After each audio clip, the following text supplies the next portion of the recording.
紐がいて投げやりまた悔やんで冴えない表情を映す鏡に違うよ息継ぎをして今日も泳ぎ続けよういつかまた花歌街にね笑い飛ばすからその日まで待ってて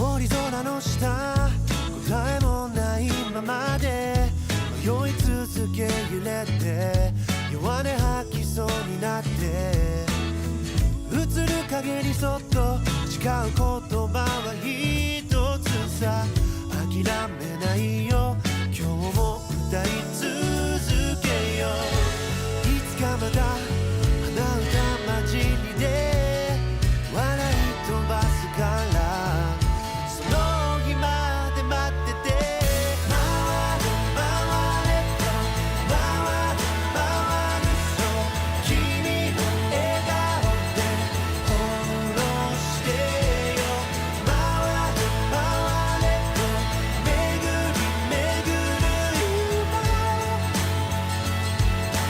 ほころびのその先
Hello. Whoa. Hello, hello. Why is this iPad screen this big?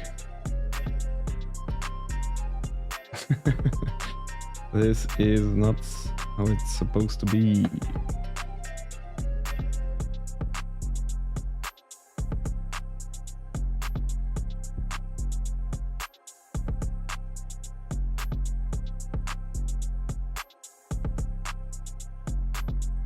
Okay, OBS decided to fuck my stream overlay.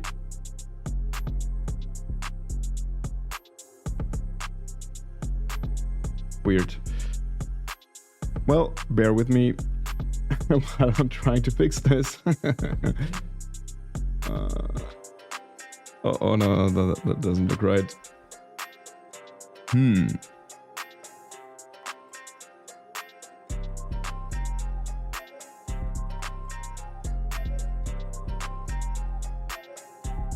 Hey Jakob, moin. Matthew, how's it going, man? On a plane to Phoenix. Well, hope you have a good flight.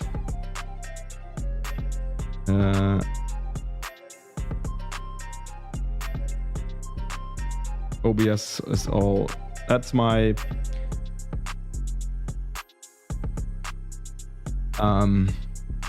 punishment for not streaming enough.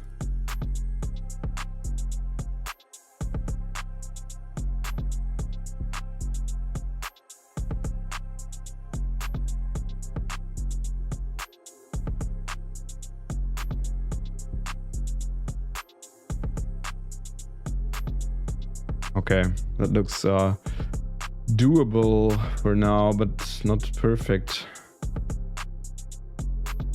Okay. So, now I am not in the middle anymore. Okay, that's better. I am making playing cards again since a while, and I'm going to make a new one today, and I thought, why not put the cam and mic on for a little session.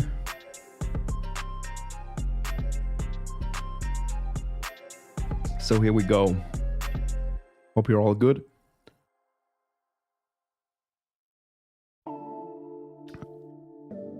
I'm in the middle of making the diamonds suit cards, and if you watched earlier streams with me making cards, or if you following me on Instagram or other social media outlets, I am you probably know that every season has a topic, or every suit has a topic, and after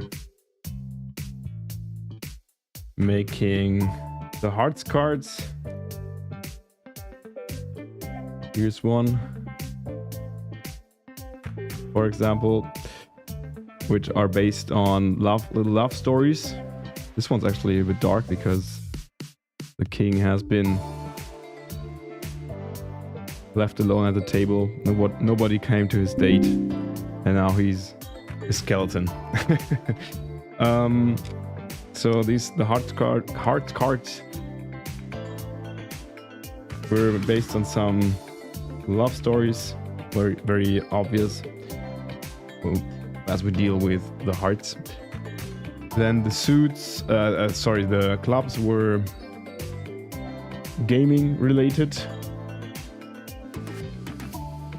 retro gaming, and now I'm making the diamonds, and the diamonds are food related.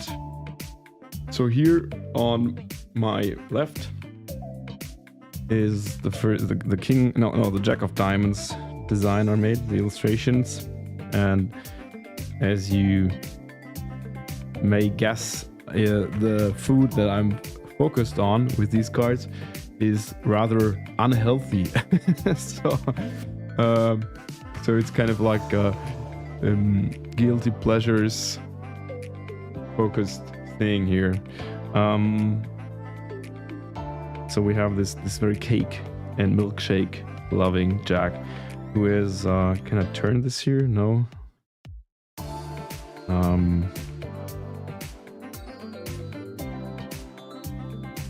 Who's on the, if you flip the card, you see that he's got a little bit too much cake, and now he looks like this.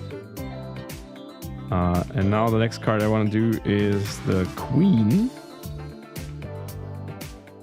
No, that's not the Queen. No, that's also not the Queen. That's the Queen. Don't mind the K here. Or it's all again. Flip my canvas the wrong side. What's going on with OBS? This is pretty weird.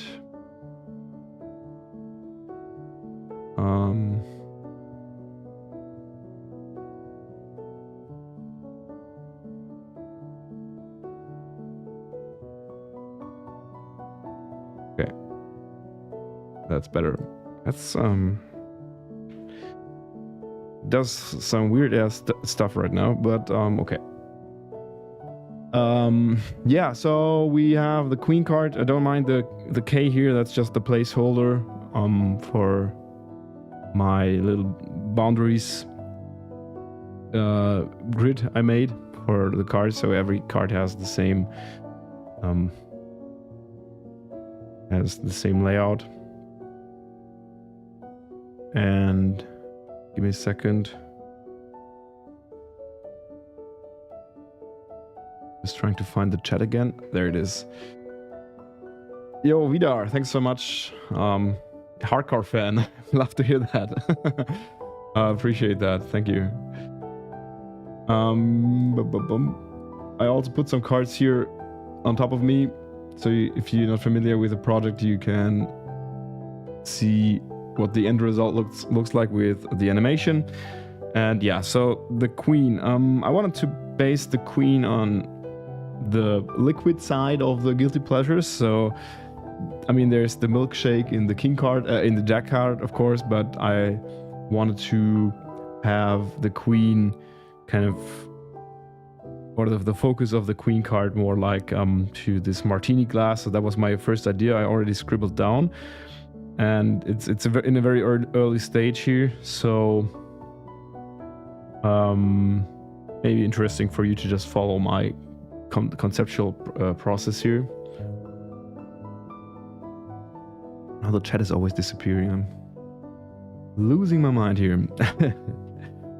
And yeah, so as you see, there's lots of blank space on the canvas that we need to fill now.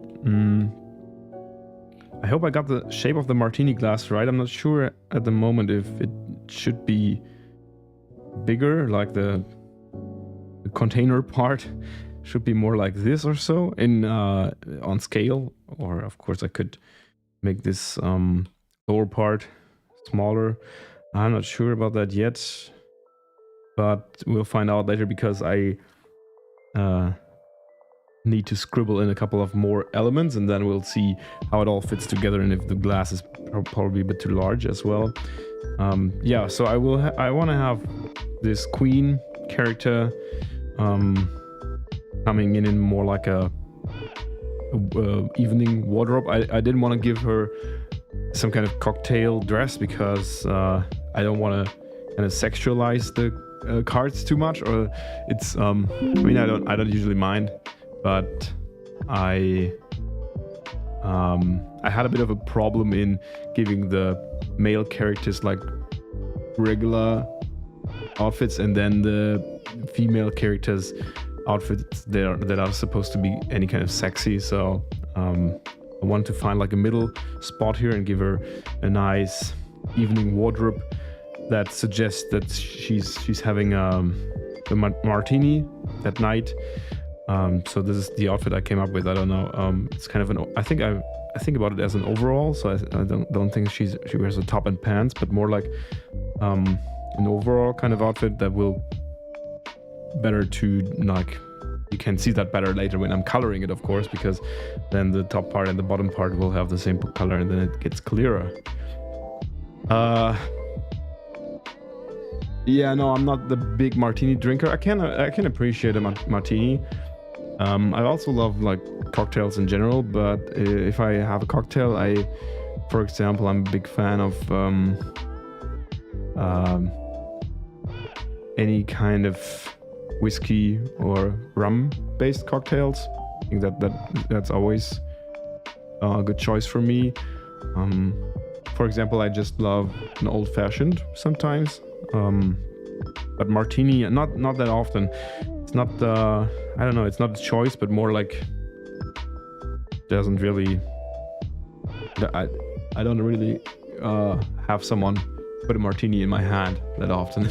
So maybe, yeah, that's so yeah, but she's a martini drinker. So, and this is the top side, and the flip side, I want to have her drink from the glass, because I found it really cool to have this contrast between the huge glass and the character, and her like drinking from it.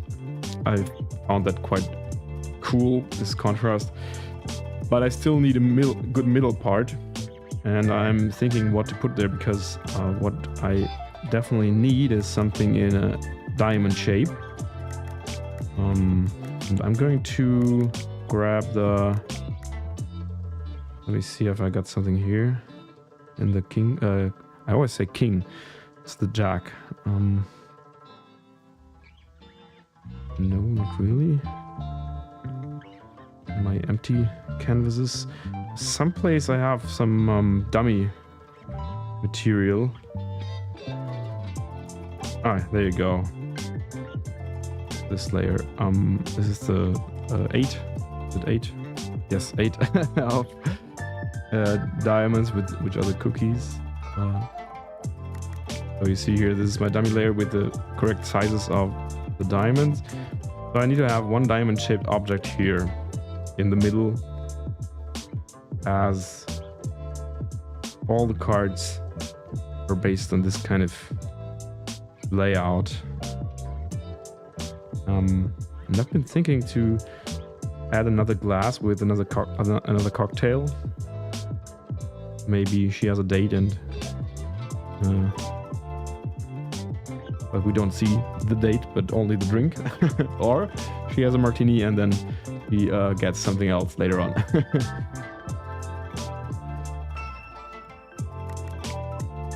Hey Lola, thanks very much. Glad you like it. Cheers from Germany to Portugal. No, I want to go to Portugal because it got really cold here today, and I need some sun and not like 7 degrees kind of crap we have outside there today.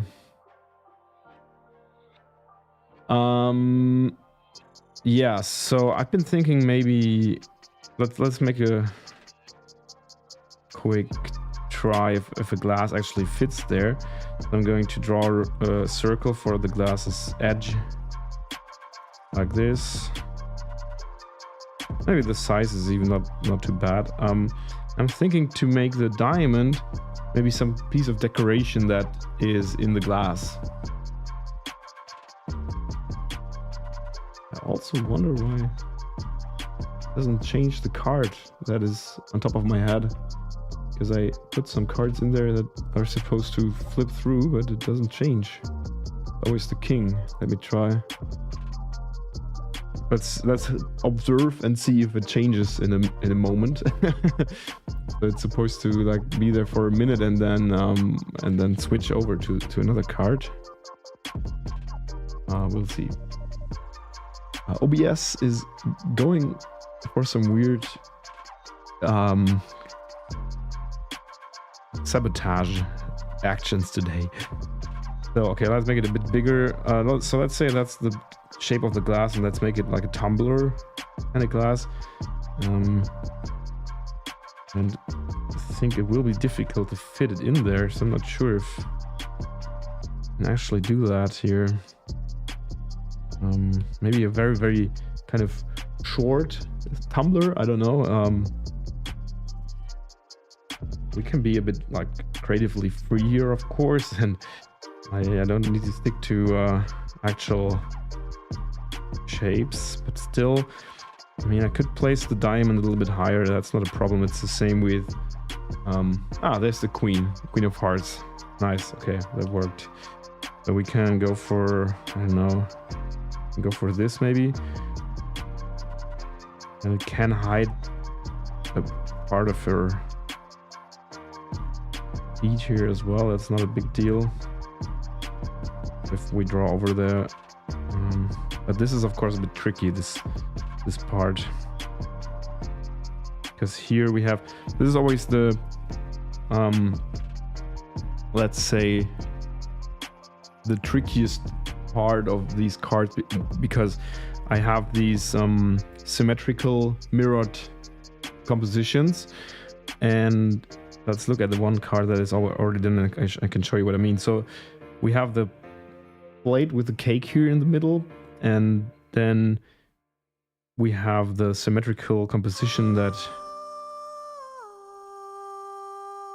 for example, has this here mirrored, and the cookies here, the biscuits, not the cookies. And then but we have the plate here in only one perspective, and that is kind of giving you the hint which part of the card is the top, because this is the top officially and this here is the bottom. If we flip it, the plate looks weird, but which is okay. But we have always this little part here, and you see it with, it's usually the feet of the characters. You see, like, he puts his foot with the what's it called, like, not the kind of house shoe thing. So he has it under the plate, which in this perspective doesn't really make sense, but I need to find like some kind of way to match this area with the lower part of the composition or of the card, and that's always really tricky. I did that in some creative way for other cards. For example, if you see here, the GameCube, so here the cables go like behind the GameCube, so you don't really see where the cables actually end. Or here I matched the lower part of the boat. Whoopsie. Second. So here I matched the lower part of the boat, this part, with the GameCube, and put some cables here over it and some foam of the sea, and you don't really recognize that there's some weird... Of course, that's my plan and my hope. I don't really recognize that there's a really weird point in perspective that I need everyone to please ignore. So yeah, that's the little composition trick or plan I need to find out for each card, which is fun. I really love the process and the kind of challenge. But in this case here, I'm thinking if I should just move her to the left a little bit.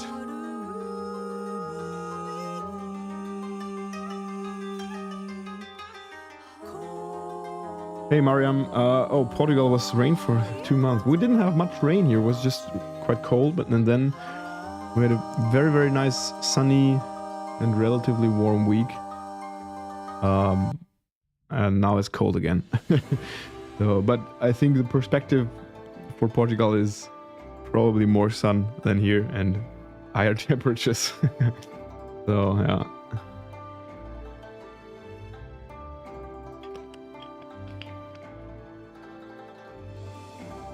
Okay, I also think the glass could be a bit bigger, so it I don't want to kind of it's supposed to be nicely visible and not kind of, so now the composition is very vertical and I don't really like that.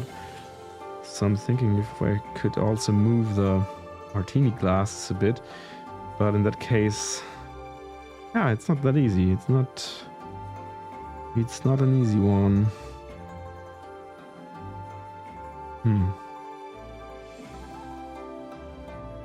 I also thought it could have like a little diamond-shaped paper. So as you, I don't know, sometimes they put the glasses not on coasters but on these sheets, these paper sheets, whatever. Sometimes it's like the wiping paper, what's it called? The piece you, a cleaning paper thing. Yeah, my English is so versatile and good today. So I thought I could put that, but that would increase the problems here because it would cover even more. Even though I could maybe just put it under the glass and not under the character here. That would create a really crazy perspective. Just thinking maybe I could also put her leg, this leg,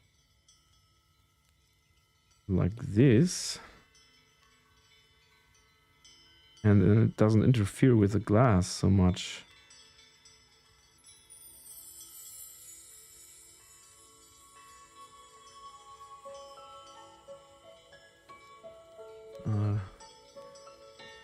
Really checking if that looks any kind of weird or...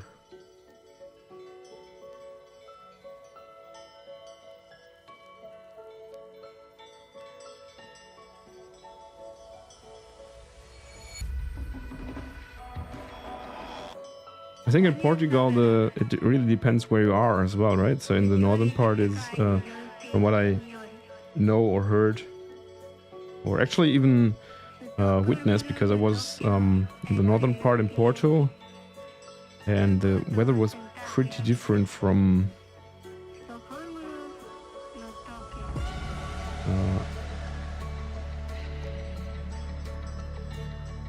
Lisbon or even the Algarve coast.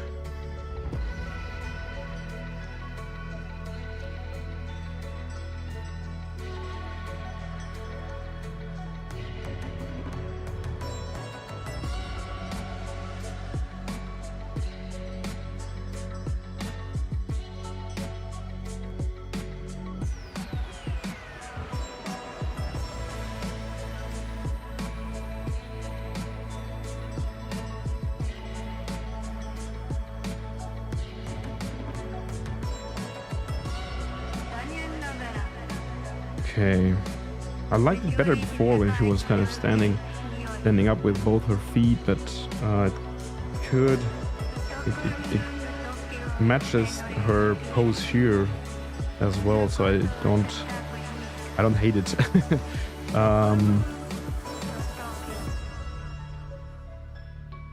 The glass should be bigger. Maybe I should move it up even a bit and move the whatever this decoration maybe a bit down so it's more like here. I'm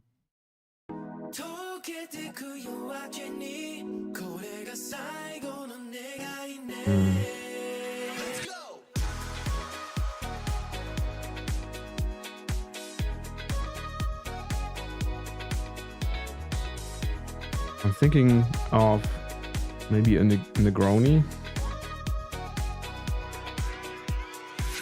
for this glass. That's a cocktail I like a lot, which is actually not rum or whiskey based, but still.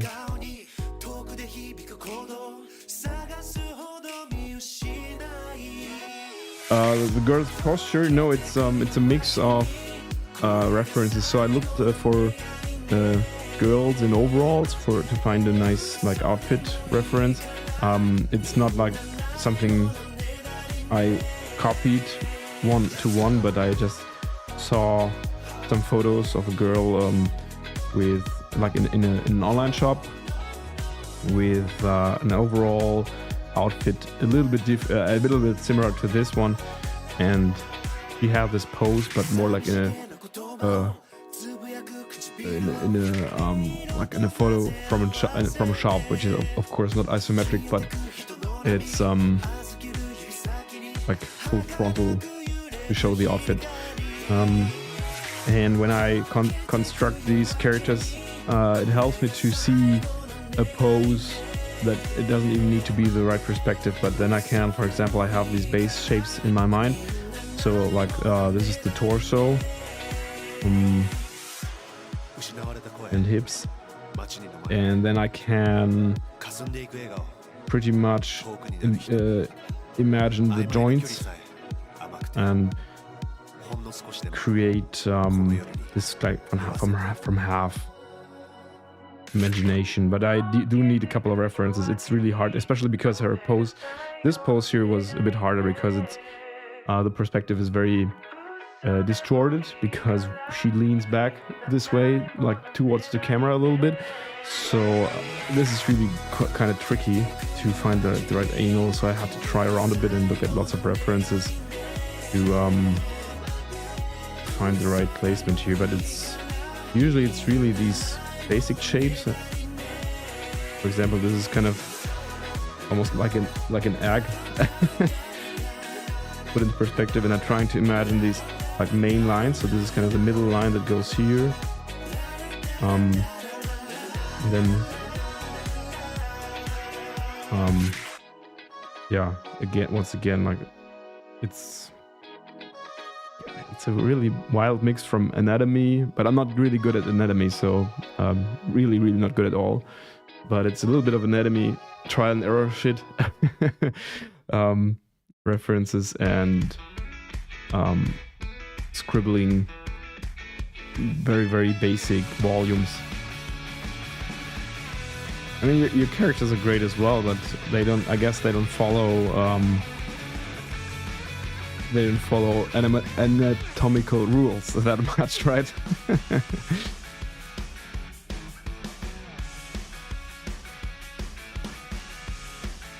No, it's I always say that I have huge respect for artists who are able to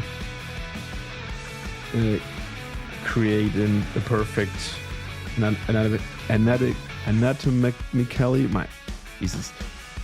anatomically correct person or character just from scratch. It's really a great ability, but I will never be this kind of artist. I will always be someone who needs the references and tries to wing stuff. Yeah. Just trying to remember, in a Negroni, is there an orange slice or is it a grapefruit? Or a zest or a slice? I think it's an orange. But let me quickly check a couple pictures. yeah, usually it's an orange slice or zest.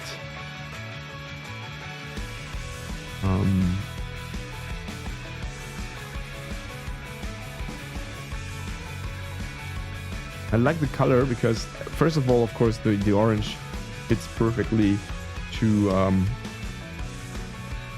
the color code here.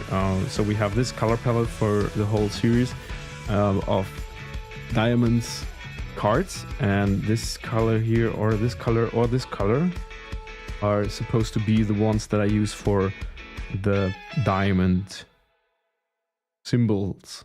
For example, if you take the cookies here, you see it's this color here, and to have like this kind of consistency, and an orange slice would of course come in very handy because it can have this color. So I'm thinking to put an orange sliced, orange shaped, orange slice designed diamond in here, something like this maybe. I think that would be quite cool. We have the peel here on this side maybe.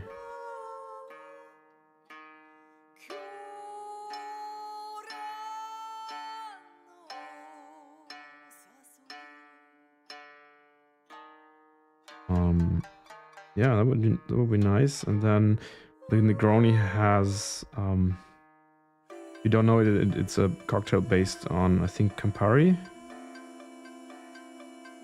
And there's also gin involved.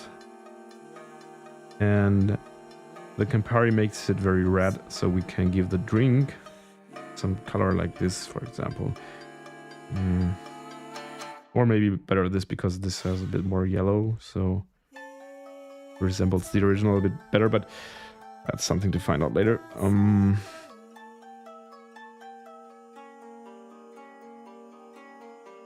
also thinking about giving this glass not a round shape, but an edged shape. What's that music? And I'm thinking to maybe, let's see.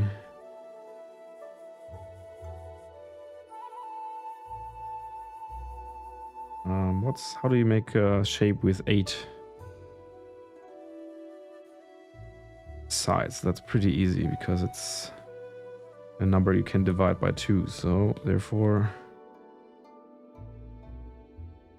you make it this and this. So this is 8 and 8 star, 8-sided star. This is the trick for if you want to put a complicated shape into an isometric view, and if you're not like Jacob using 3D, because yeah, as you just wrote, yes, of course, I forgot that of course you have the 3D tools, which is helping you a lot with that. And yeah, I guess that's the, if you manage to make character illustrations that are pretty wild, and people think, okay, he did that without like putting any attention to anatomy, but they still work and kind of make sense. I think that's kind of then you have kind of mastered something. Because I sometimes see, for example, comic artists who draw lots of characters and they seem to have like their arms and legs everywhere. Or something like, what's the name of the guy who made Adventure Time, for example? So his, like, Adventure Time, his work, you have like the arms and legs are basically just curves. But still, I mean, I'm not drawing in this kind of style, but I think it's not that easy to just make an arm a curve and then that's it. It still has to kind of make sense in a way. Yeah, if you trick people into believing that it's pretty easy until they try it. I think that's pretty cool. So this is an octagon, I guess. And we have the grid here in the background, as you see. Now I kind of just, it's square. So now I adjust it to the grid in the background to square as well. So for example, we have 3 by 3 square here in the isometric perspective. And if I now take this shape and adjust the square boundaries to a something that is square here in isometry as well. This is 4 by 4 now. Doesn't matter. You have a perfectly isometric octagon, and this would be quite hard. Well, not really that hard to draw, but you can go more complicated. Make a 20 plane circle or something. I don't know. So that gets harder. And I'm thinking to make the glass this shape. I think that could look quite cool. Let's see.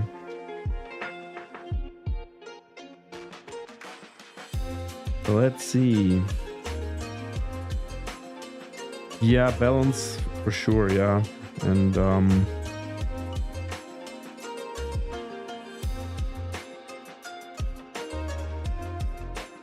I guess also it depends on what you want your characters to be. Like, is it? What do they do, right? How do they use their extremities? What's their movement like, etc. It's all playing a role, I guess. But yeah, character design is definitely not my strength. I do enjoy these kind of name and faceless characters though, because I include them in my storytelling for the cards. So each of the cards has a simple kind of story or meaning, and the story here is not much more than a woman, like the Queen of Diamonds, is going for a martini.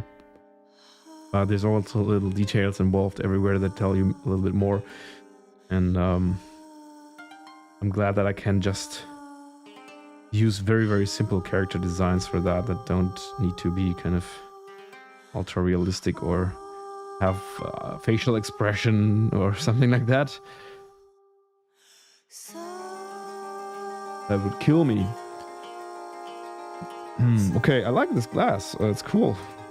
I think I like it better than the just simply round one. It gives a bit more. It's more like an eye catcher, I guess. So it gives more. It has like more planes that I can use for shading later on as well. It will have more contrast, or give me like more opportunity to create a nice contrast. So I think that is a good choice. Copying the... What's that? Oh, copying the orange. Oh no. This shape has to stay the same size because it's standardized. So let's make it like this.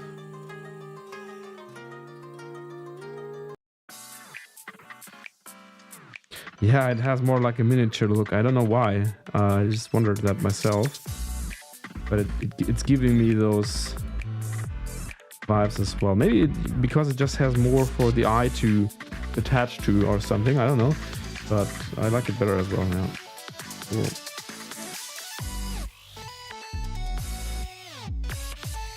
Okay. Okay, we have this now.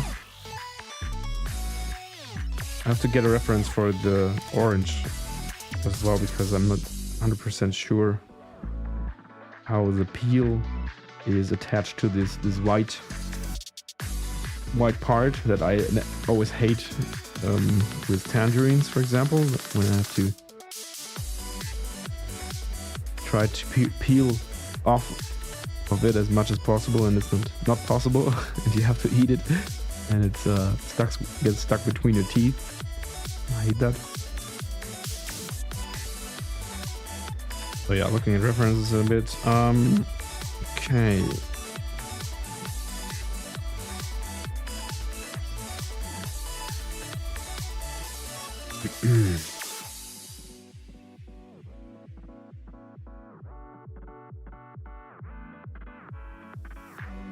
It needs to swim.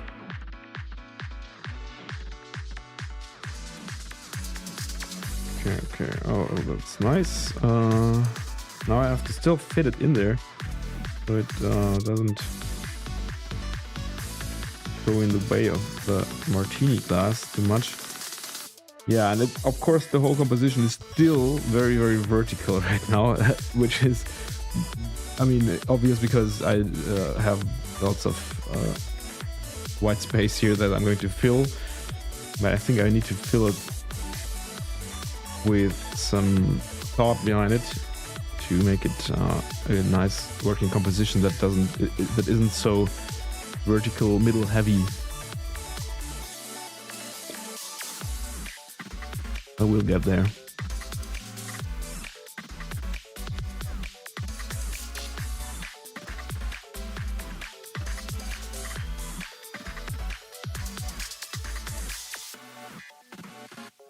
All right. Okay. Of course, there has to be an olive in the martini at some point as well. No, I put that there. But I definitely want to have some olives on the canvas, lying around on the canvas too. So that is something I want to put in there. Maybe even an olive branch or so as a decoration. I could. So she's of course going to a high-class bar where they don't just throw you some stuff in a glass, but they throw some stuff as decorations as well. And I think I'm going to maybe, let me check. What's this layer here? Oh, her hood.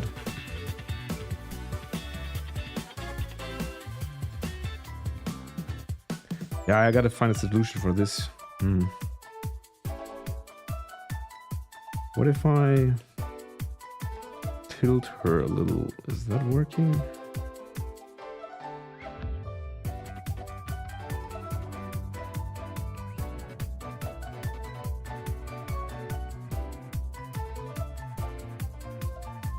Yeah, that doesn't look too bad.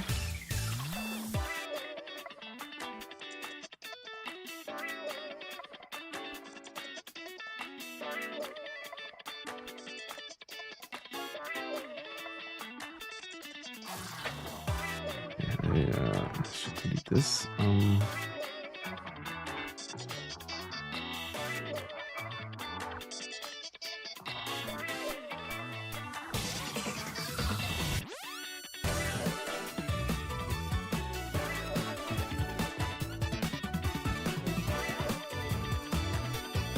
Feet are sometimes even harder than hand.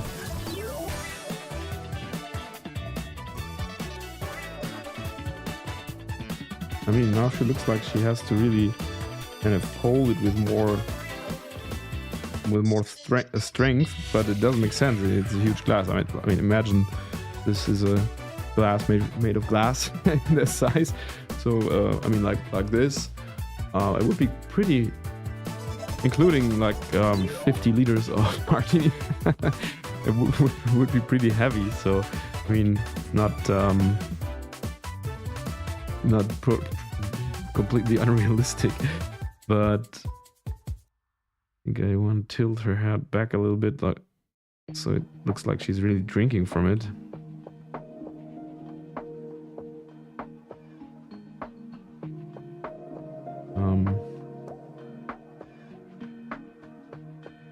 There's some waves here as well.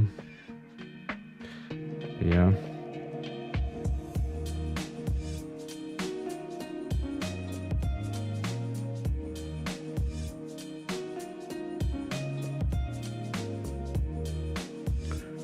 Okay.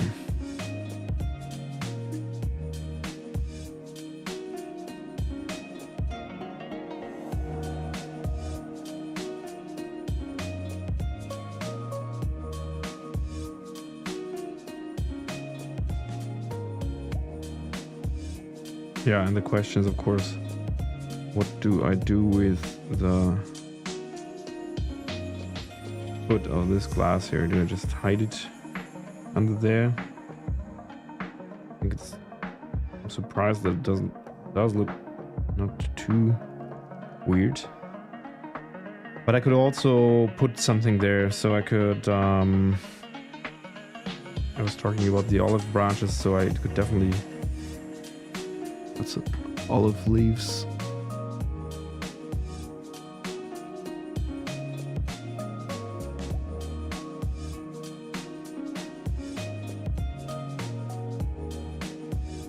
My wife has one tattooed on her arm. I should know what it looks like, but still, the reference is always a good idea.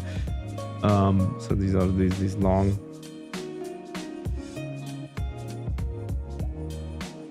leaves with a very round part. So could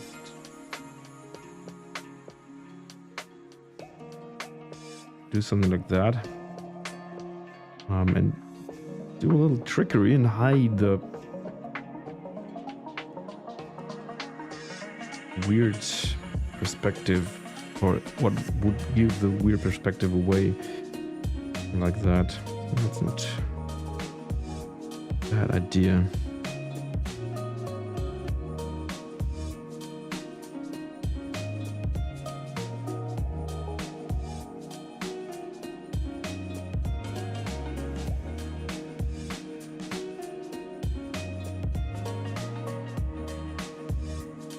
Okay.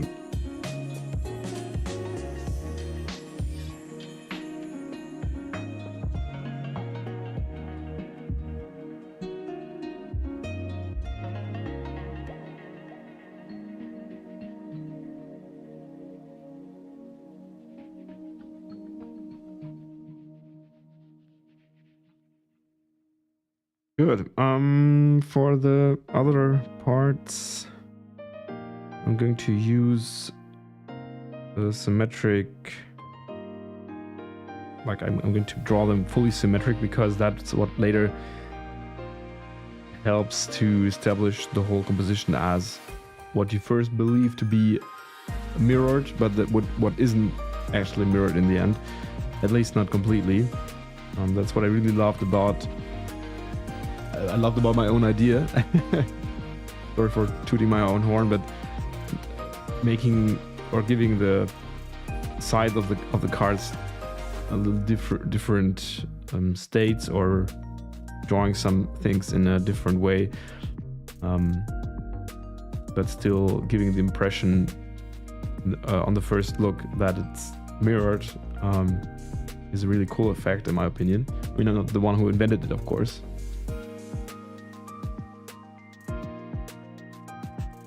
Hey Ricky, thanks so much. I don't have viewers from Japan regularly, so I appreciate that you come in to the stream today. Yeah, thanks very much for joining. Hey Raphael, yeah man, glad that you just came in to say hi. Appreciate that as well. I hope your workday gets past quickly. And you can rewatch later, of course, if you like. As always, the stream will be on YouTube later on, yeah, as usual. So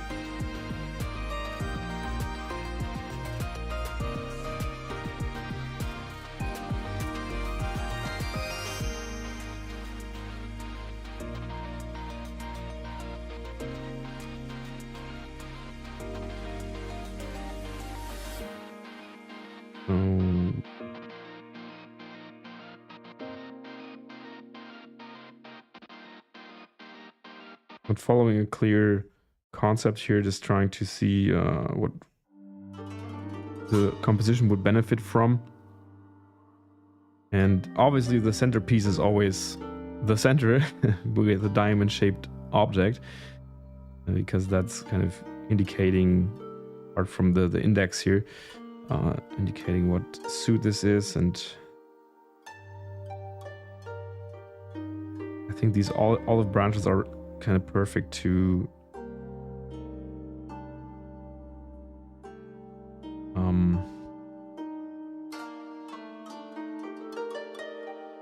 put the focus, like giving them these round shapes to put the focus to the center of the composition. I'm just trying to see how that looks. So they always have the olive branches, so they don't like grow like this. So there's no second leaf here, but it's always like new little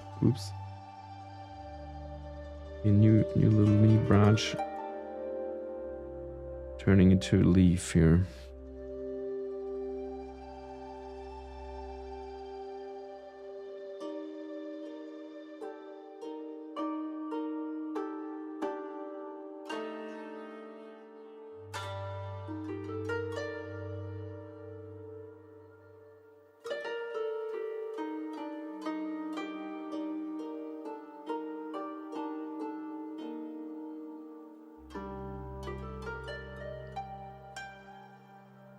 Or an olive.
Okay, so I like this. I mean, this basically you can put olive branches in any kind of artwork and it always looks good, I think. That's why they're popular.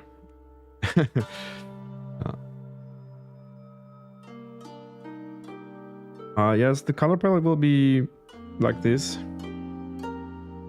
So similar to this illustration here, because it's from the same suit for the cards. So it will be, yeah, there will be some purple, there will be some pink and orange. That's the plan. So very red, warm. I have to see how it works here, especially for the olive leaves, because they are in nature, of course, not red or pink or orange, but I am usually quite free there and just up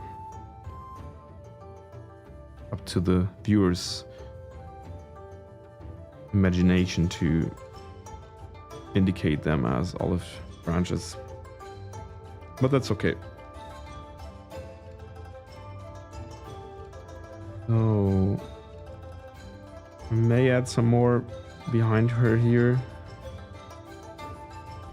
Let's see. I think that would work quite good as well.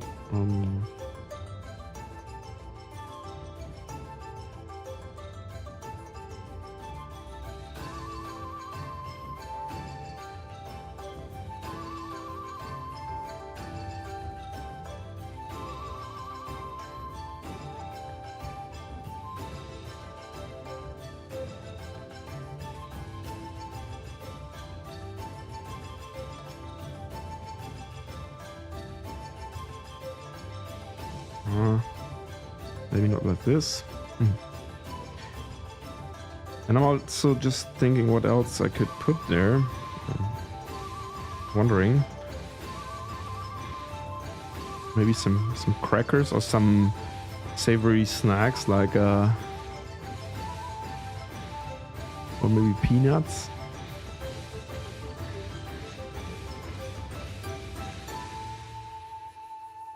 I think peanuts are not as classy as like or something like grissini or so, because it has a bit of an Italian vibe with the martini and the Negroni and the olives. So I could see some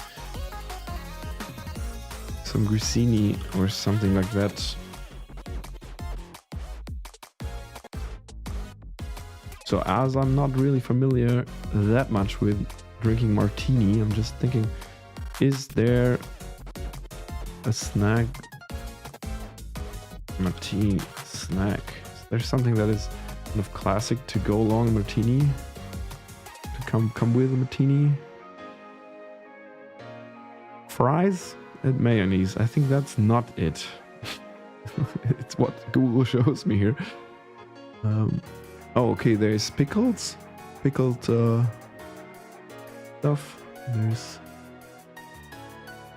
There's some kind of sausage.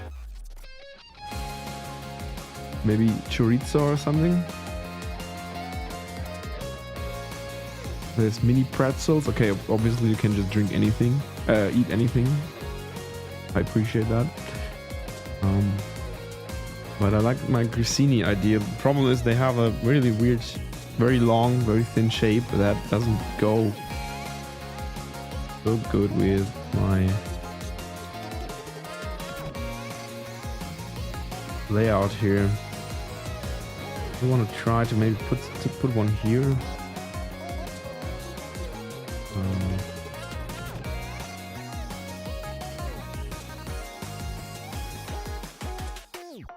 Doesn't look weird. We'll just try.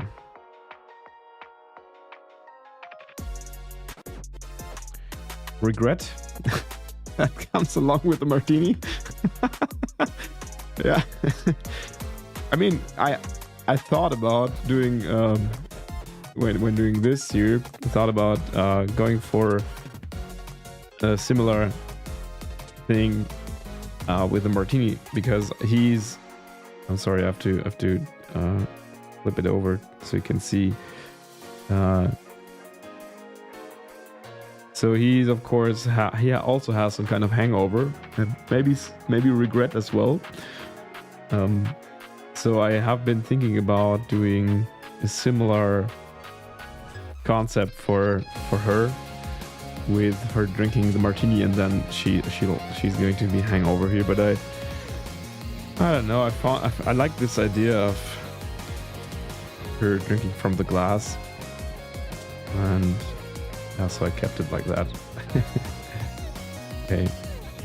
The grissini don't look too bad. I imagined it to be weirder, but it's kind of cool because their shape is breaking up the composition, but in an interesting way, I guess.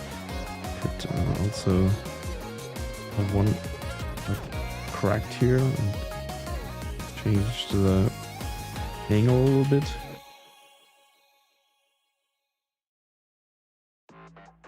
Yeah, well, I love your way of thinking, of showing some regret. That's a funny idea, like that.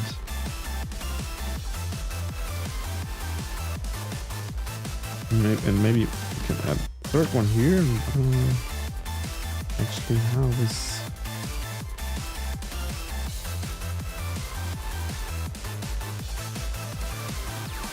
Kind of join the movement here, so it kind of goes like this.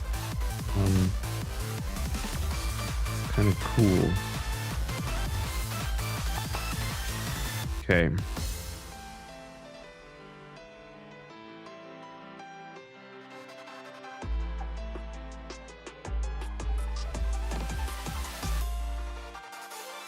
Yeah, it's I appreciate the comment. No, it's I think that's really funny.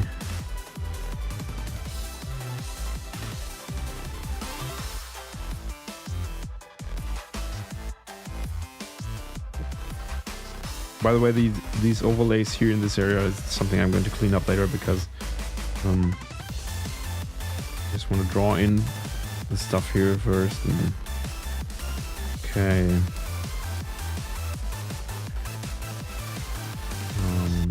Now maybe some rosemary would go well, or thyme. And I like the look of thyme actually. It's these little leaves, right? Always look it up. I think it's always 3.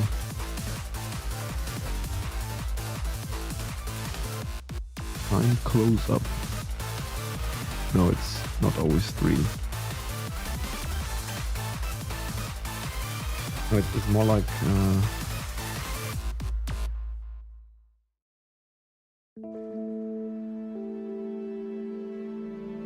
this.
Don't need to put that olive in the drink here.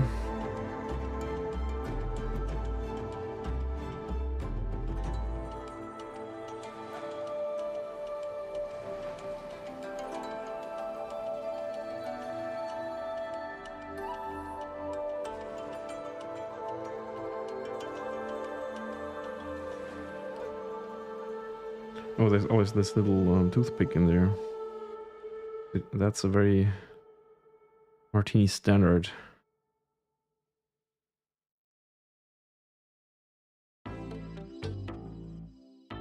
Yep.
Okay.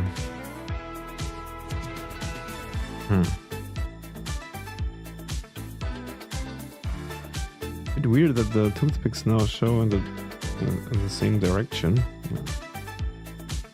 Maybe I should change that a little bit.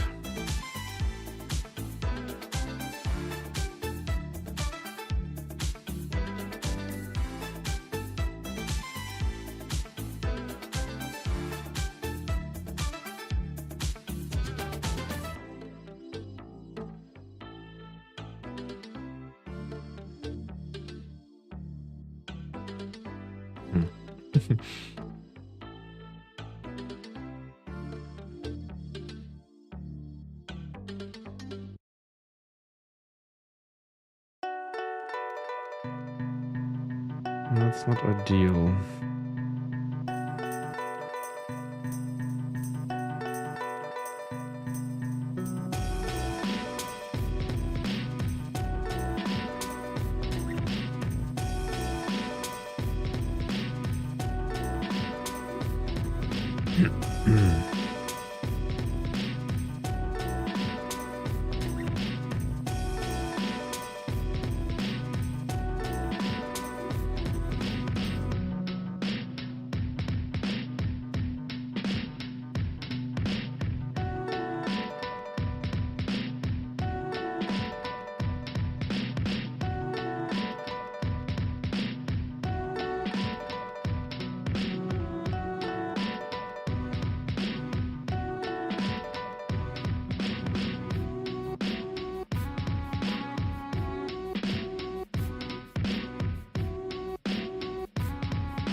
Better.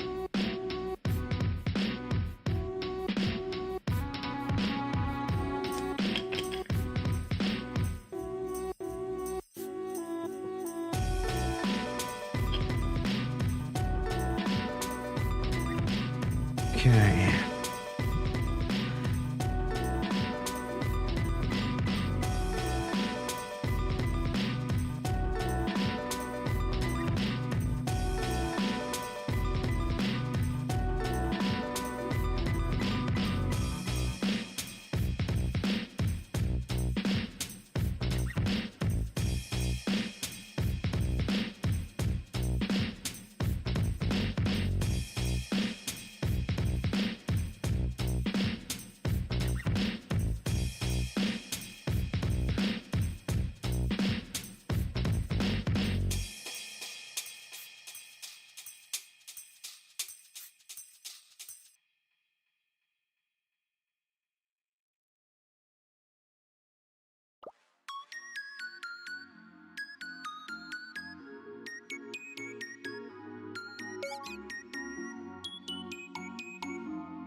Matches maybe to contrast the food, and they could pick up the direction from the grissini and maybe add some more these kind of angled shapes there.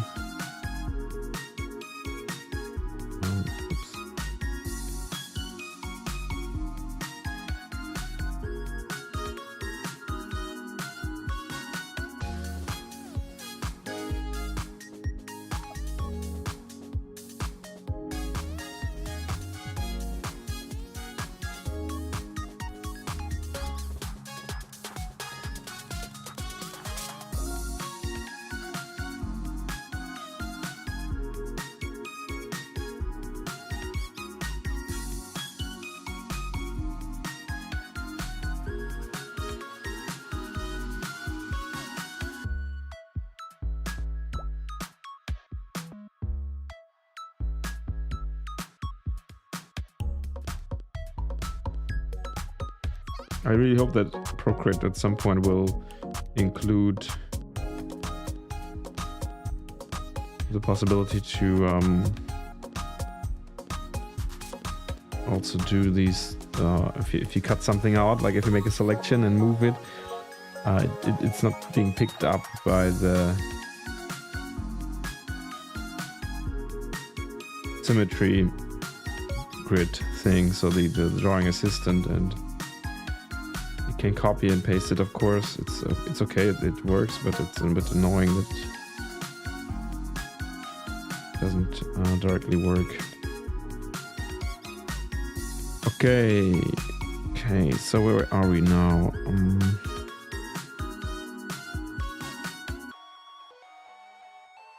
Still have to look at that orange slice.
Cool, that should look more like an actual orange. Of course, there's going to be some texture later on here, but that's fine for now, for the scribble. Hey Tony, how's it going, man? Good to see you in the chat.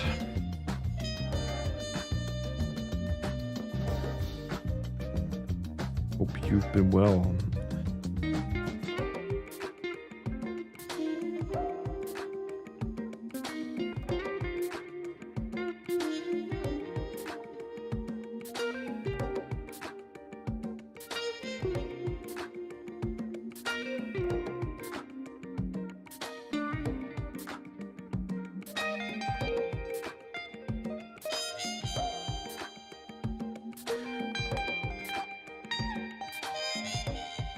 I feel like there's a little some kind of object missing that is a bit more that has more surface, because right now, if you imagine, so there will be later on, there will be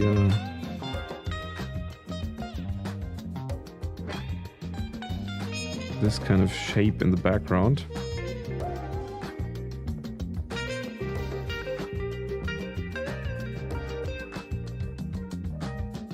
And I feel like I still see too much of the powdered shape, and there should be any kind of element that covers more of the surface. Maybe here.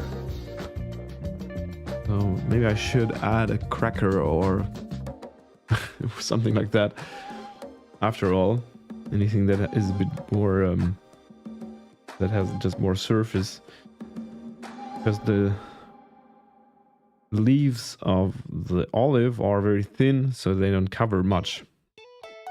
That's what I'm thinking right now. Could also make the grissini a bit thicker, maybe.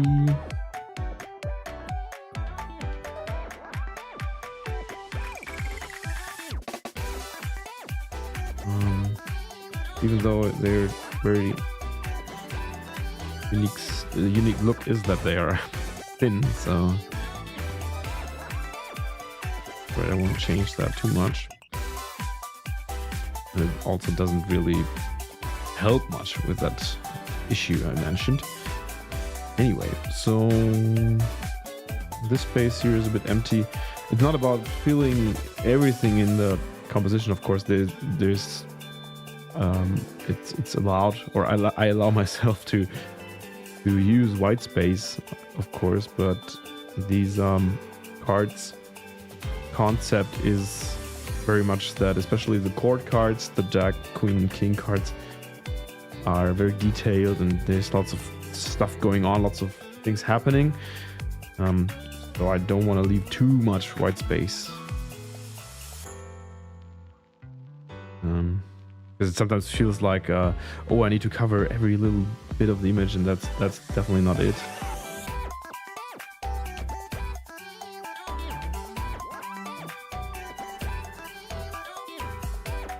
It could also theoretically, why is this?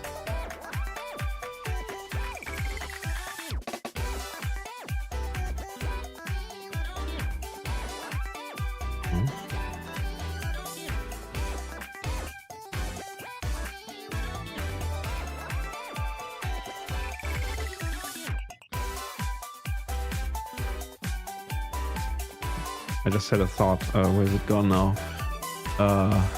Damn. Oh yeah, no, I remember. I could also add some splashes of the cocktail, of the drink here. Maybe that's an easy way. However, I don't want to have it. I mean, it's not maybe not a bad idea.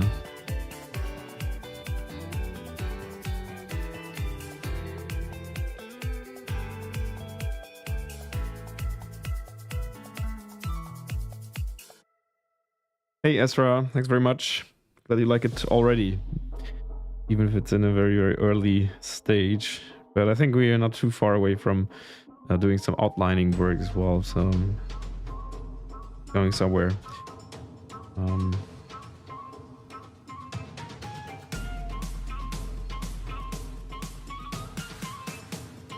think it's definitely one of the trickier parts when it comes to finding a good placement and position for elements, but I also think it's really worth putting in the work, because it will pay out in the end, or pay off, right? I think it's pay off.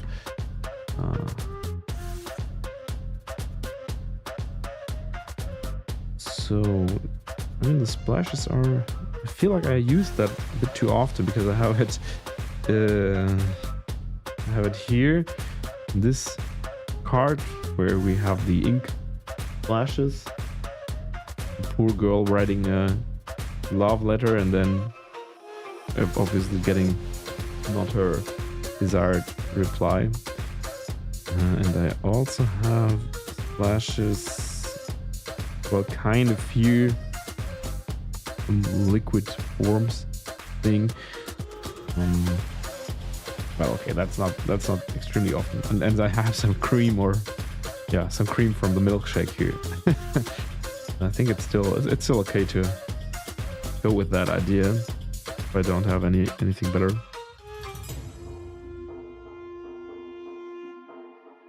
But first I'm going to take a little break, 5 minutes, and then I'll be back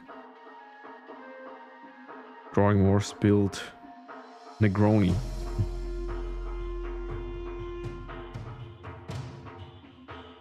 Right. See you in 5.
Hello.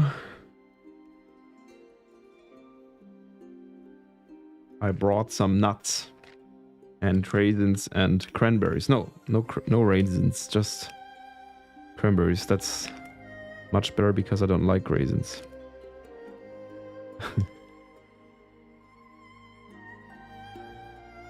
Natto, hello. How's it going?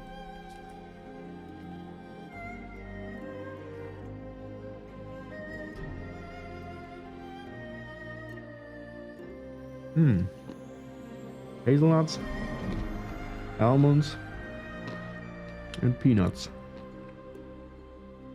Good mix.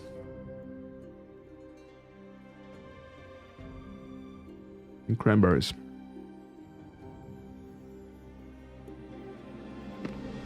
Okay.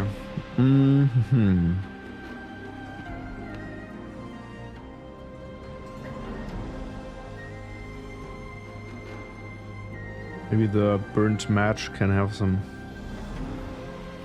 very faint smoke.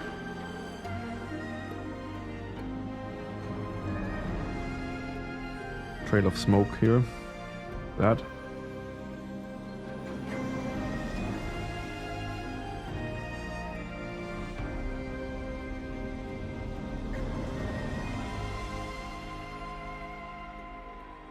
I gotta keep the boundaries here of the diamond sign, so if it doesn't work out, maybe move the matches a little bit or scale them down.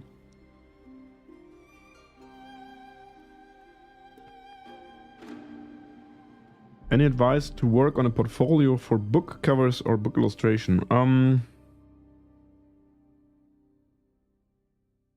Yeah, basically do book covers and book illustrations. So I have a very basic or very easy and clear opinion on how to create portfolios, and that is you are being booked for what you do. This means that you have to include in your portfolio the stuff that you expect others to pay you for making.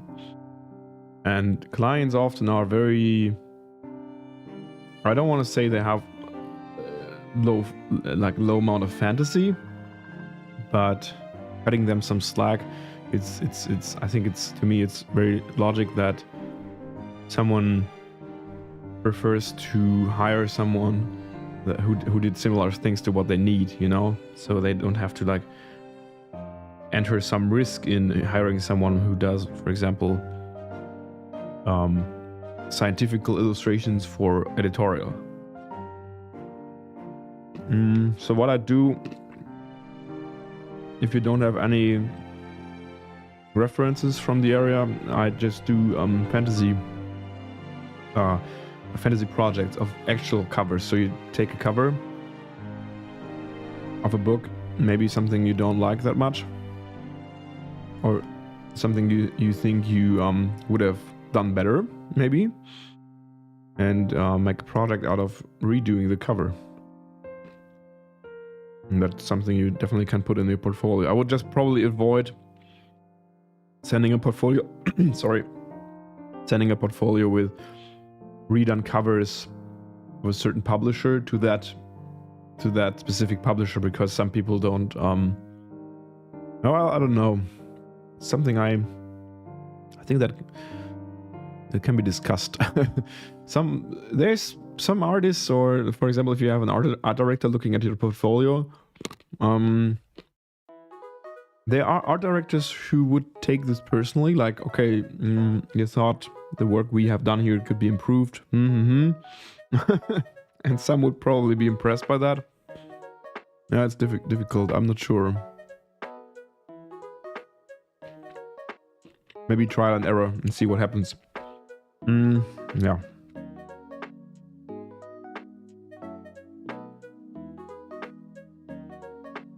Yeah, sure, movies work as well, of course. I mean, it's okay if you do movie covers or movie posters, cinema posters or so, as long as it's a cover that, for example, I think it's important to use typography.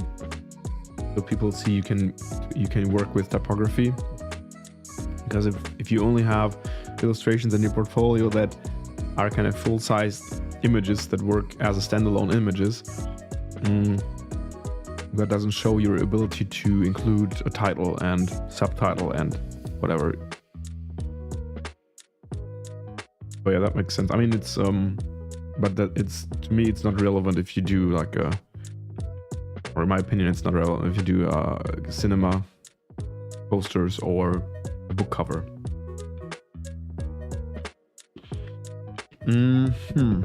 Yeah. If you want real life projects, I just ask around and see if you have any connections to people who like to write short stories and publish them somewhere, or we reach out to small authors like on Reddit or so and ask if someone would be open to collab on something, and they write a story that you then illustrate for them.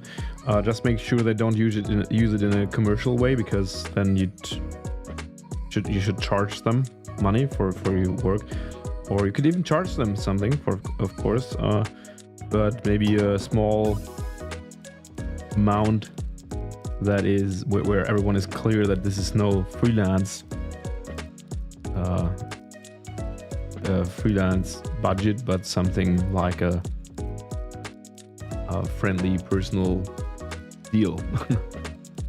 Yeah, there's lots of people on Reddit, for example, who share their short stories and who are hobby authors, and there's definitely lots of material.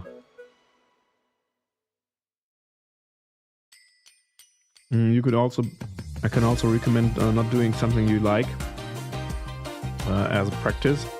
I mean, start with something you like, of course, but maybe randomize the whole challenge a little bit and take something that you never heard of and you read like a synopsis or something of a book, because that simulates a real job situation or a real gig situation. I'm not doing like lots of editorial projects when I haven't done so much other work, but when I did, I often didn't even know the exact content, but I just had a short summary or synopsis or something like that I had to work off, and this creates a very realistic challenge for you, especially if you really don't have like a personal connection to what you're working with, like the material you're working with.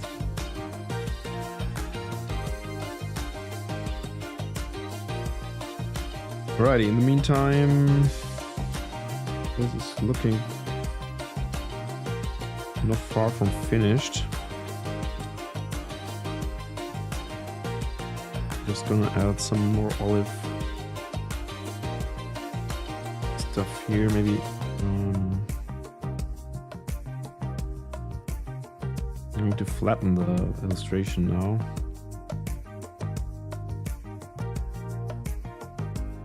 The scribble.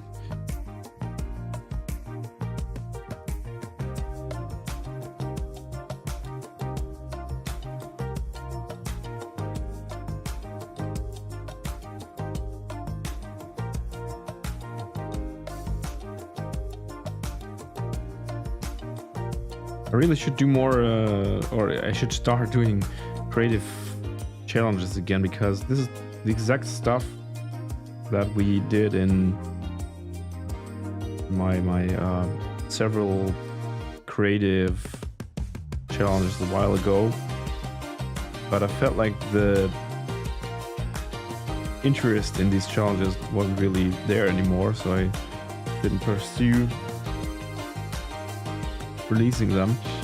But we did this exact stuff, like I picked a movie, and the task was to select the scene from that movie and turn it into an illustration or to create a cover, stuff like that. So it's basically what you do at university when at art school. And yeah, it's, I don't know, it's something I think that would help you improve a lot, but I don't know, the demand wasn't there anymore, at least not like very high demand. I know there's some people who were still interested in taking part in these. No, I don't want to say that no one was there to join. So yeah, maybe I'll do that again sometime. We'll see.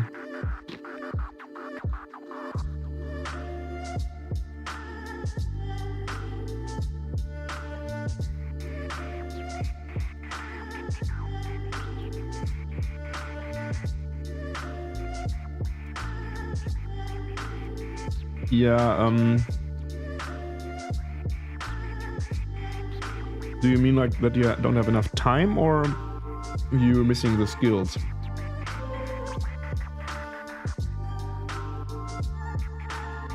Because if you're missing the skills, that's just something that you need to invest time into, and it just takes a while.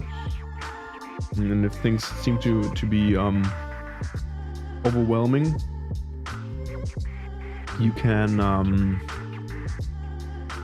I think it's very important to see like progress, and skill progress is something that builds like on each other. So you're building like a pyramid, and you're adding new skills and experience brick by brick, and that is just really something that can take a very long time. But the soothing part of it is that you can't help but improve. So experience will always make you better, even if there's setbacks, and that's what helps me a lot, because whenever I try something new and I realize that I suck at it, now that I'm a little bit older, I know that it just takes a while. And if you don't know how to like specifically achieve a certain, for example, if you want to try a style and you don't know how to get there to create something in this style from a technical level, I think there's never been more resources online to learn stuff, right? So if you feel like you don't understand how someone made something, like an illustration in a specific style or so, then you always find solutions online, or let's say in many cases. And if you know how someone made something but you don't have the skills, there's an insane amount of online courses and tutorials and live streams like mine here, where people ask me how to do shit in Procreate sometimes. Yeah, so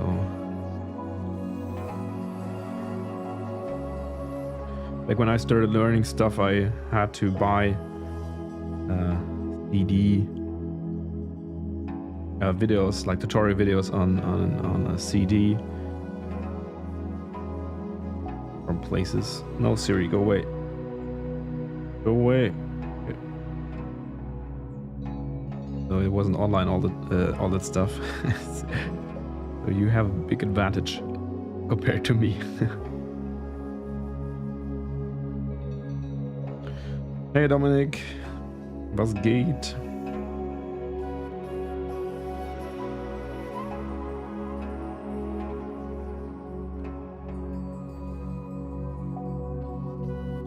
By the way, our book is very close to reaching the gold status, which means it can be printed or sent to the printer very soon. So if you did not get one yet and you still want to have it, like anyone here, I'm going to put the link to our shop in here. You can pre-order it, and it's going to be really nice. There you go. So that's the That's our pre-order shop.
Oh damn. That was not intelligent.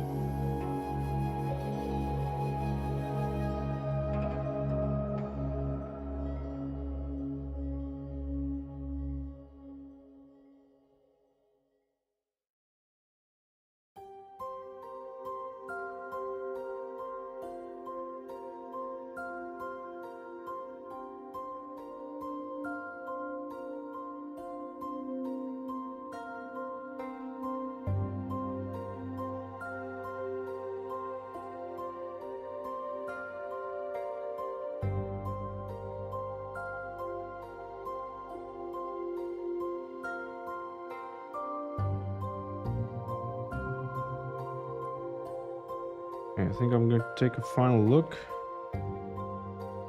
But looks like it's ready to be outlined. I think this part here is not my most elegant work, so this foot of the glass kind of slipping under the other in the different perspective, but in my opinion it still works. It does the job, and that's all right. Cool. Okay, well then let's outline this queen. For the outlines, I always use the John Creese brush in, I think, 12% size. That doesn't help you because the size scales with the canvas size, but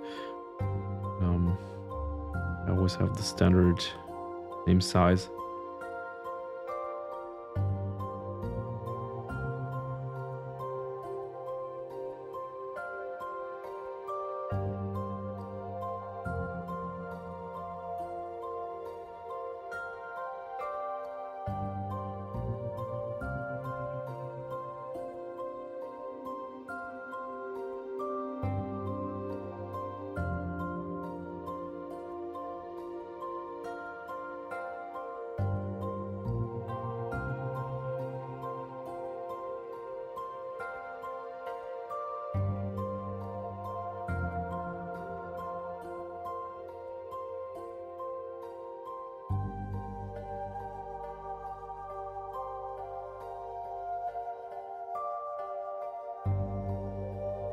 For outlining these cards, I always aim for around 5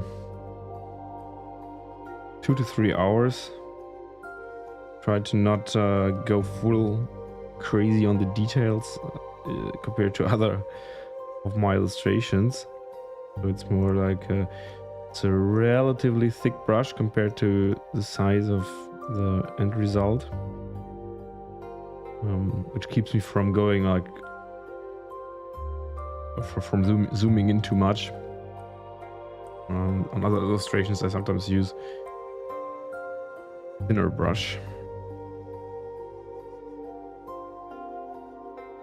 but I want this to keep like a relatively simple, still like speaking in my terms. I know for other people this is still or for other artists this would be like a crazy amount of details, but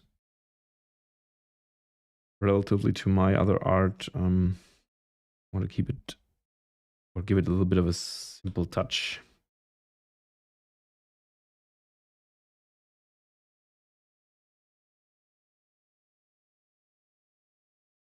And it also adds to kind of a certain cuteness, in my opinion. So if you have a thicker brush, its shapes get a little softer and yeah, just a bit cuter.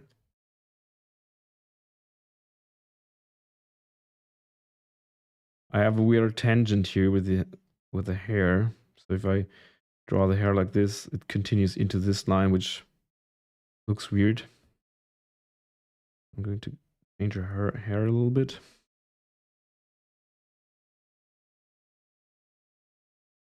No more music.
Her hand looks a bit small.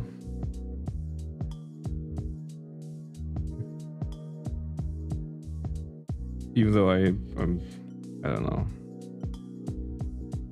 I could turn like 150 years old and still be an artist, and I would still struggle finding the right size and shape and placement and whatever for hands and fingers. It's just...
The brush is in my brush pack called plastic brush pack. I can show you, send you the link.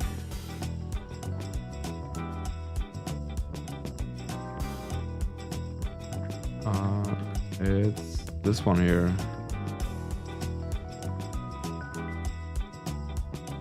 So there's 15 brushes in there for scribbling and outlining. And yeah, Procreate is one of them.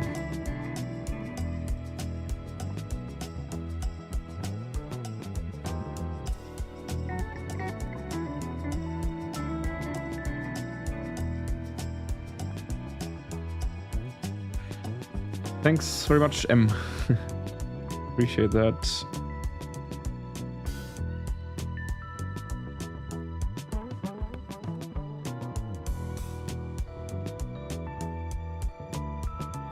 I'm always trying to draw these outlines without the assistant that makes like a very straight line, because I feel like the lines get a little bit more natural and each line is kind of unique, whereas if you use the assistant, the line is kind of machine made. Sometimes it doesn't work, sometimes I don't have a steady hand as well. If I had a couple martinis the other day, my hand isn't as tidy. But yeah, no, it's in the end, in the actual size of the card, which is like this or so, you don't see the difference that much, but I still like to, if I can, keep the natural hand-drawn lines.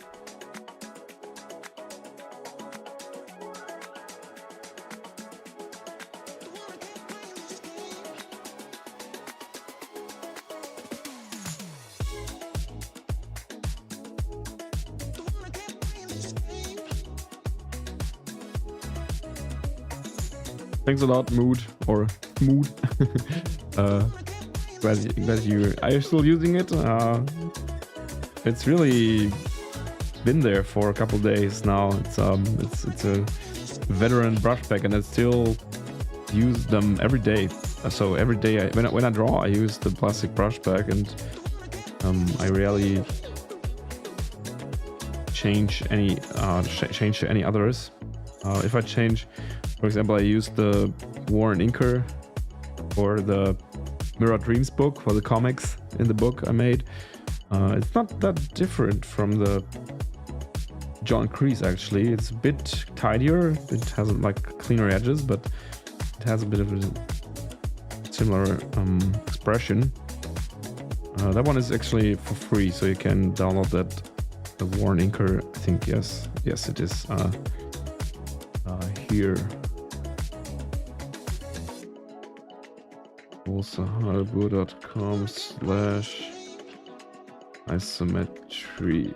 So there's my isometric art ebook, tutorials and tips, and there's a small brush pack in there, and there's the Warren Inker, which is also has been great to use. I don't know why I give it away for free. I'm stupid. No, it's fine. You give me your email address for it, so it's a little trade. Your email contact for brushes and an ebook, and actually these grid files here. You see there in the background. So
parts where you see something through the glass is always tricky. I'm trying to give like a little hint of a distortion here. Yeah.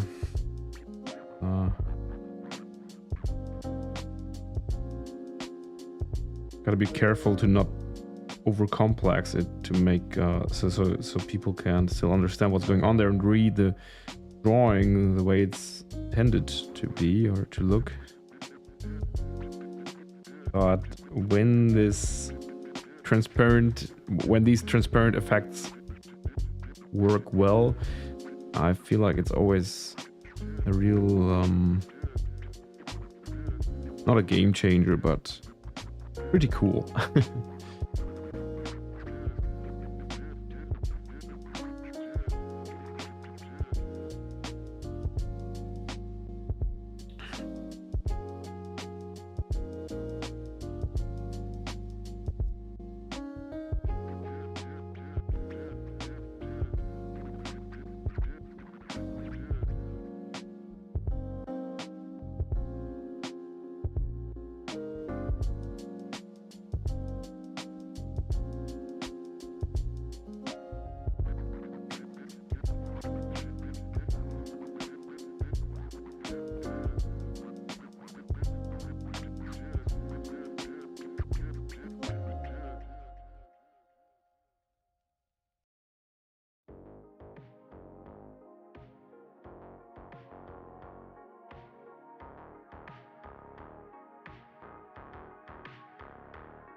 Something I also need to keep in mind here, didn't talk about that at all, but you see the cards on top here, which are animated. And that means that,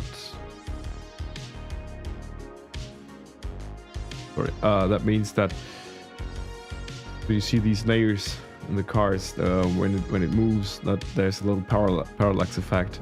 And I also have to keep in mind that I need some of these elements here on the card to have this effect, so I should not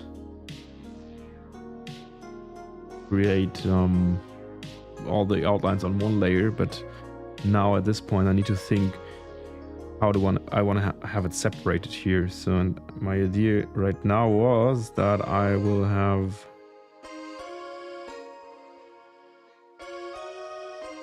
the character with the 3 glasses, so everything here, these parts on one layer, and then the olives and the little splashes and everything on another, and maybe some elements like the thyme here on a 3rd layer on the very top. But now I'm just thinking if I should have this glass here in the middle separated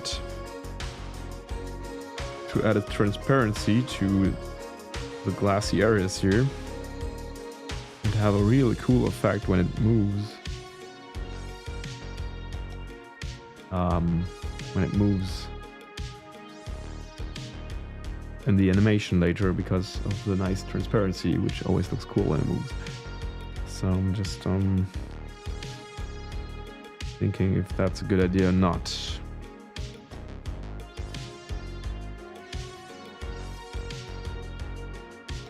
Yeah, I think it is. I mean, I can separate it now and unseparate it later. Easier than the other way around, but that means that I have to cut it out here. And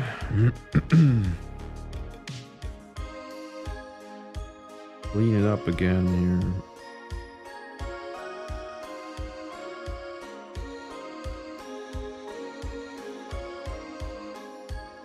I'm going to finish the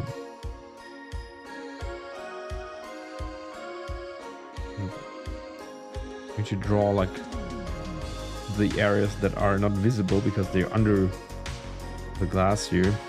So I'm going to draw them because in the animation, of course, I need them to pop out from behind the elements that's in front.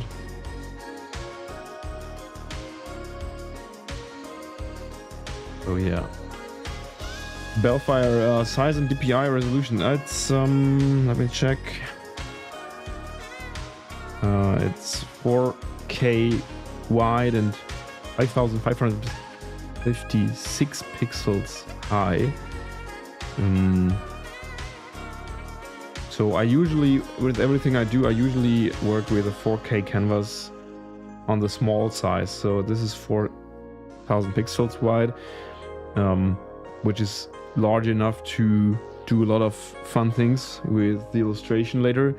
Of course, for the animation, I don't need it that big, so the animation later on is full HD sized. So what you see here on top of me is a full HD kind of. I mean, it's not full HD because not 16:9 ratio, but it has a 1920 square. The DPI isn't relevant here because of the pixel size, so the DPI isn't doesn't help me here. Or it's not needed because I don't want to print it. Of course, I mean I print the cards, but I print them very small and know that I have the right size anyway. Oh, there's what's that? There's a line. Doesn't belong. Shit. I have to copy lower part. Go back.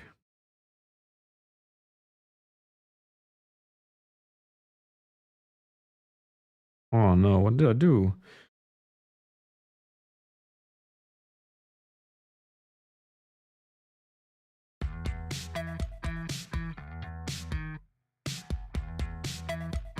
Yeah, everything 4K usually works for me. So if I have of course a huge ass print that I need like an A1 or A0 or something like that, like a meter big or so, 4000 pixels are not enough, but you can always scale up with an AI upscaler like Topaz,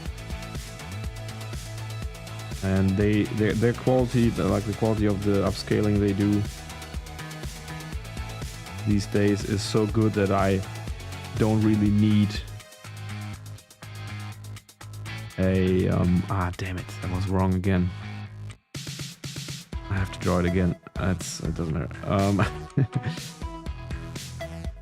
So the upscaling quality is so good that in Procreate you have the limitations with layers if you work in a very high resolution, like for example 7,000 to 8,000 pixels. Procreate gives you like a very small amount of layers, and I rather upscale the stuff later on than having these restrictions. And I think this one here, I mean the layers, I have 43 layers, so this is definitely enough if I don't want to animate it here in Procreate directly, which I don't do. I animate it in After Effects. So that's completely alright. Okay, so next try. Separating these. Of course now I have to remove the foot out of here.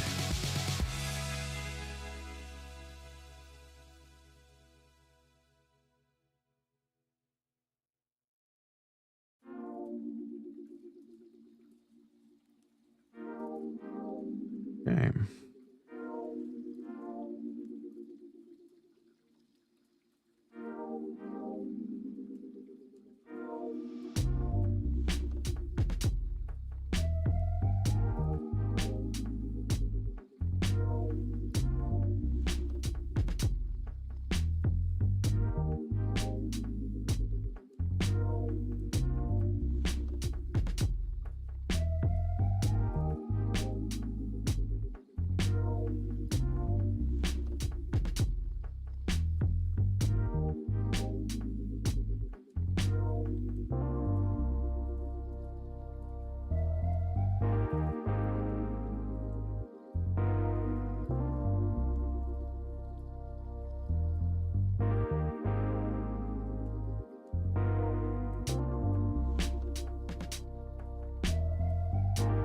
As you see here, the brush, the John Creese brush, it has a very high variety in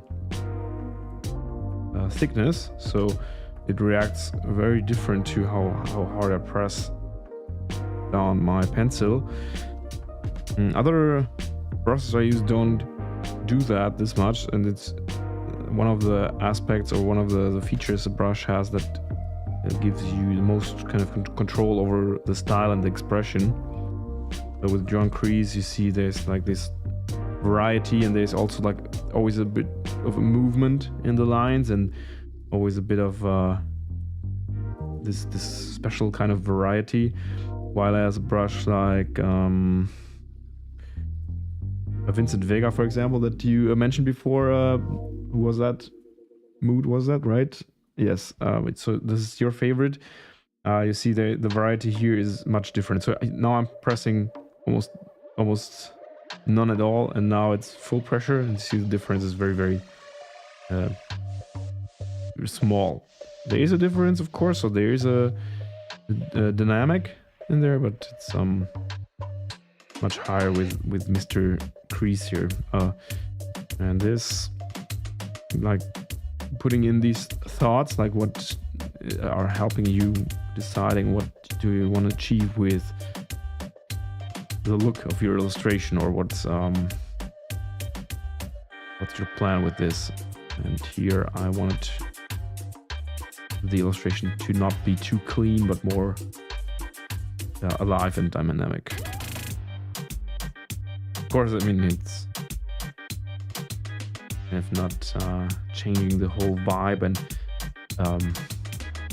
content and meaning of your artwork or illustration, but all like these small things that you can consider.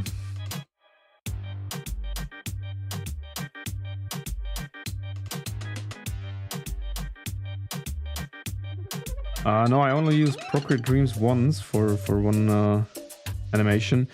I didn't really like it that much, to be honest, unfortunately. So animation is done in After Effects. Always used After Effects for more complex stuff, and the simpler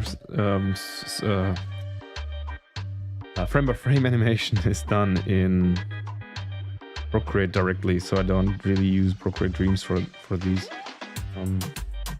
Even though it's for frame-by-frame, it's quite cool, but for everything else I found it a bit difficult to use and not really intuitive. So, and for the turning animation of the card you see here on top of me, I don't know if something like this is even possible in Procreate Dreams. Could be, I'm not sure, it could be, but yeah, this is pretty smooth in After Effects, so yeah.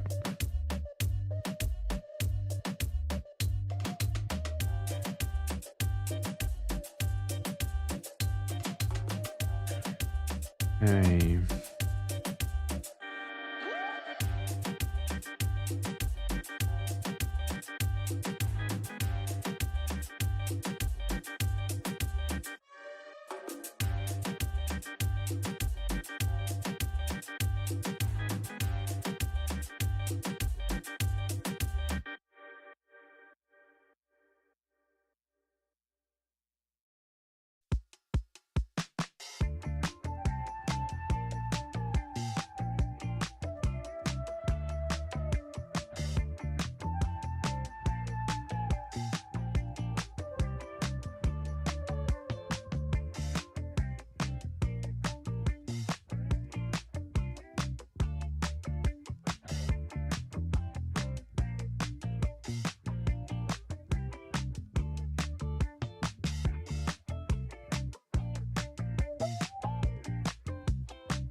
Ending the olive branch here in front of the glass, so it's going to move with the glass later on. The only thing that doesn't work anymore now is that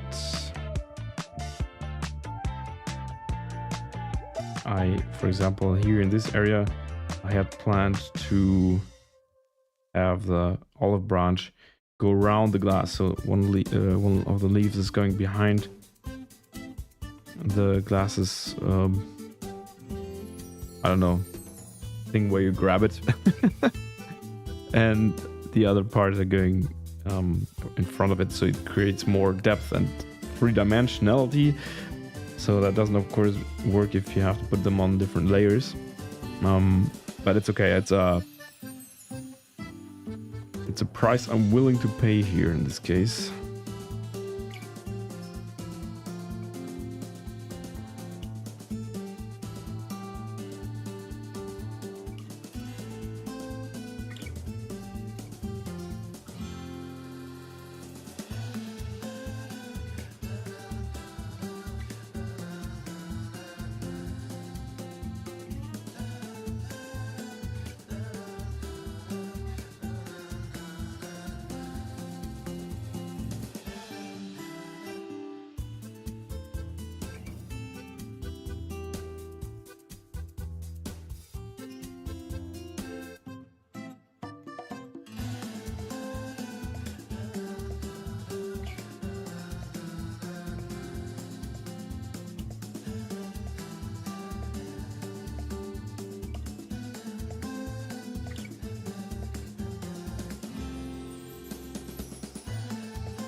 Okay.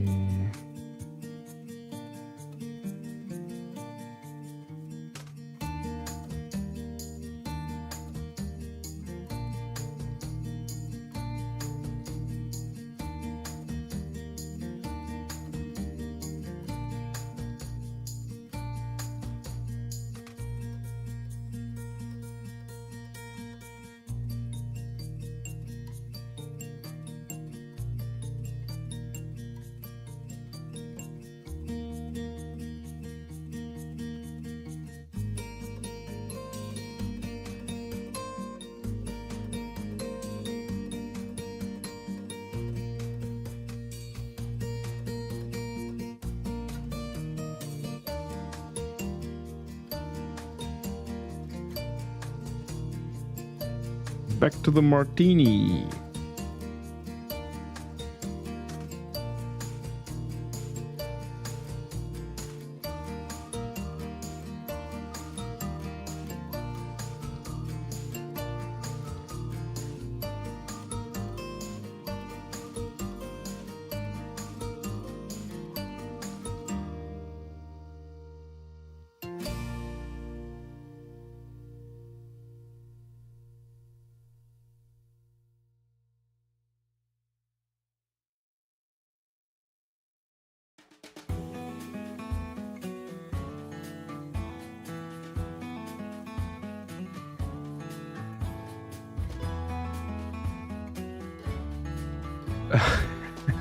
Addicted to gambling.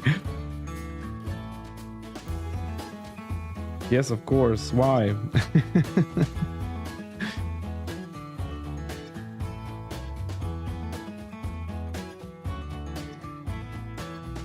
You sound like a bot coming randomly into a stream. Like, are you addicted to gambling?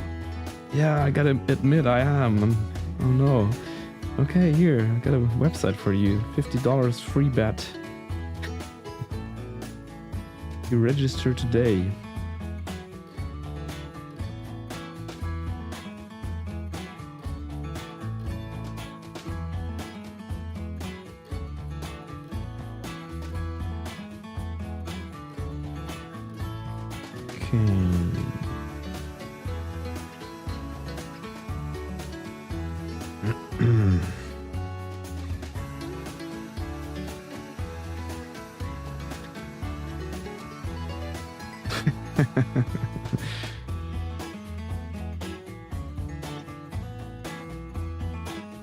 Let's see who looks like a bot after I kicked you out of here.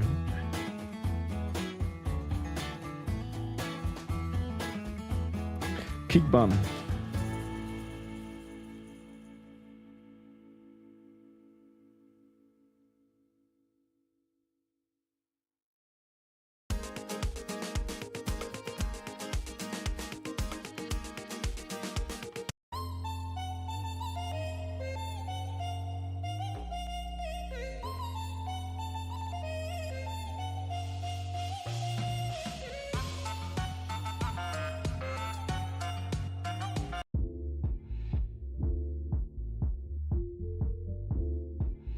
Oh, the playing cards, yes.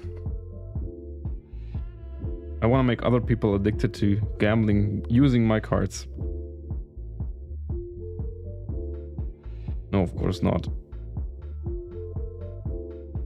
I'd never do such a thing.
Oops.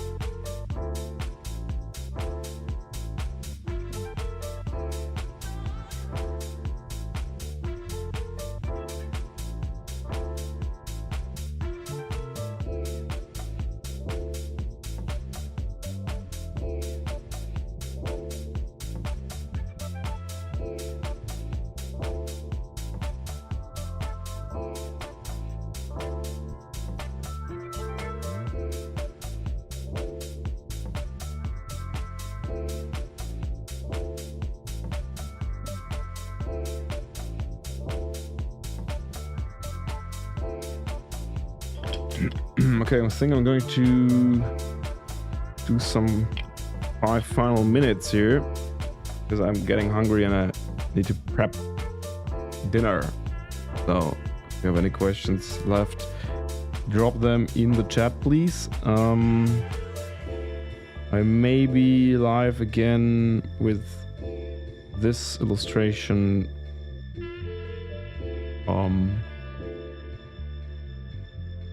I don't know, maybe Thursday or so. We'll see. I'm not sure when I got time. Not tomorrow, but maybe Thursday. And we can take another look at this. Go for maybe some nice colors.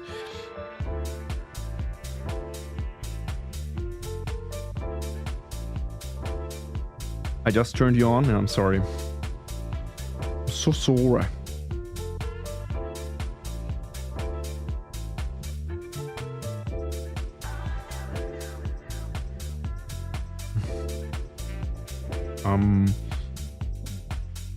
Yeah, well, you've been too late. You knew that I was streaming today and it didn't come on when I started at 4 p.m.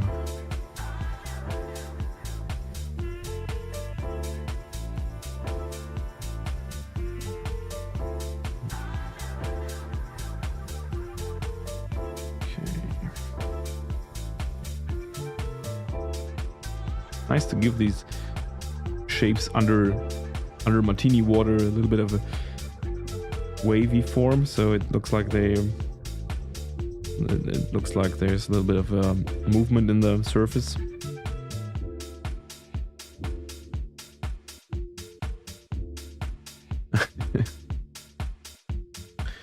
No, I gotta eat.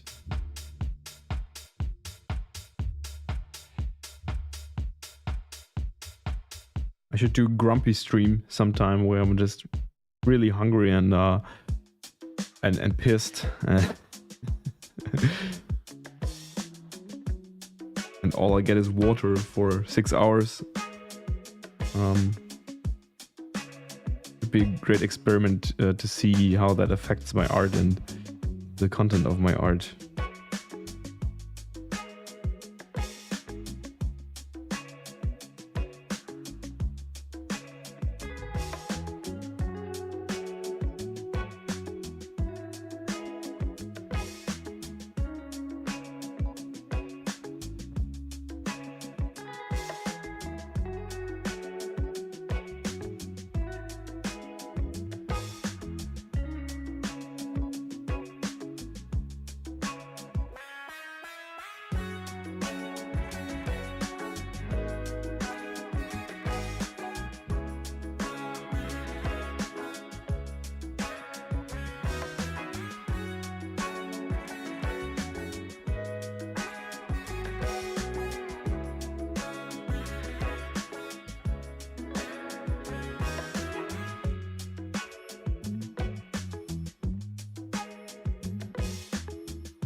Alrighty, well, that's good progress for today. I'm very happy with where we started and where it's at now, with basically just the girl and the martini glass being there in the beginning. No, we always got her drunk already, so looking forward to doing the rest of the outlines soon-ish and also color it. Yeah, maybe in a couple days, maybe next week, we'll see. I'm not sure when I will be home and ready to stream, to be honest. I gotta check that out. And